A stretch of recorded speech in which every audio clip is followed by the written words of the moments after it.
Hello সকল অনপ্যাসিভিয়ান্স founder বিন্দু, আজকে আমি আপনাদের সাথে রয়েছি একটি গুরুত্বপূর্ণ বিষয় নিয়ে। সেটি হচ্ছে কিভাবে ট্রিম থেকে আপনার ইউআরএলকে শর্ট করবেন এবং আপনার পছন্দ মতো ইউআরএল ক্রিয়েট করবেন এই বিষয় নিয়ে। তো কথা না বাড়িয়ে আমরা চলে যাচ্ছি আমাদের ফাউন্ডার্স ব্যাক অফিসে। আপনারা প্রথমে ফাউন্ডার্স ব্যাক অফিসে ক্লিক করবেন। গুগল ক্রোমে বা যেখানে আপনাদের ফাউন্ডার্স ব্যাক অফিসটি রয়েছে সেখান থেকে ক্লিক করবেন। ডিসক্লেমারটি ওকে করে দিবেন। ওকে করে দিয়ে আপনার আইডি পাসওয়ার্ড দিয়ে আপনি আপনার ব্যাক অফিসে প্রবেশ করবেন। ব্যাক অফিসে প্রবেশ করা হয়ে গেলে দেখবেন যে এখানে একটি পপ আপ এসেছে। পপ আপটি কেটে দিবেন। কেটে দেওয়ার পরে ড্যাশবোর্ডের সাইডে যে অ্যারো চিহ্নটি রয়েছে এখানে ক্লিক করলে মেনু বার চলে আসবে। মেনু বার থেকে আপনি মাই লিঙ্কে প্রবেশ করবেন। মাই লিঙ্কে প্রবেশ করলে আপনার লিঙ্কগুলো সবগুলো চলে আসবে। আমাদের গতকালকে যে অনপ্যাসিভের 89 নম্বর লিঙ্কটি এসেছে, আমরা এই লিঙ্কটিকে কপি করব। কপি করার পরে আমরা একটি নোটপ্যাড নিব। নোটপ্যাডে আমরা এই লিঙ্কটিকে পেস্ট করব। লিঙ্কটিকে পেস্ট করার পরে আমরা আবার আমাদের মেনু বারে প্রবেশ করব। মেনু বারে প্রবেশ করার পরে আমরা যাব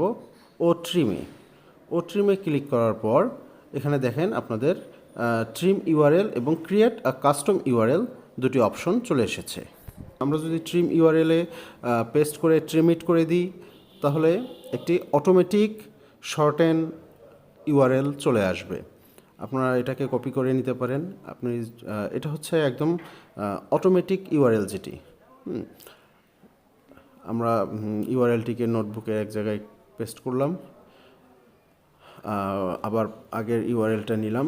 নেওয়ার পরে আমরা যদি এখন বলি যে আমরা আমাদের মতো করে ক্রিয়েট করব, আমাদের মতো করে ক্রিয়েট যদি করতে যাই তাহলে প্রবেশ করতে হবে ক্রিয়েট আ কাস্টম ইউআরএলে। ক্রিয়েট আ কাস্টম ইউআরএল প্রবেশ করার পরে দেখেন পেস্ট ইউর লিঙ্ক হেয়ার। এখানে আপনি আপনার পুরাতন ইউআরএলটিকে পেস্ট করে দিবেন এবং ইন্টার কাস্টম পার্টে আপনি আপনার মতো করে একটি ইউআরএল সেট আপ দিবেন। এখানে ইউআরএল সেট আপ দেওয়ার জন্য আমি দেখাচ্ছি।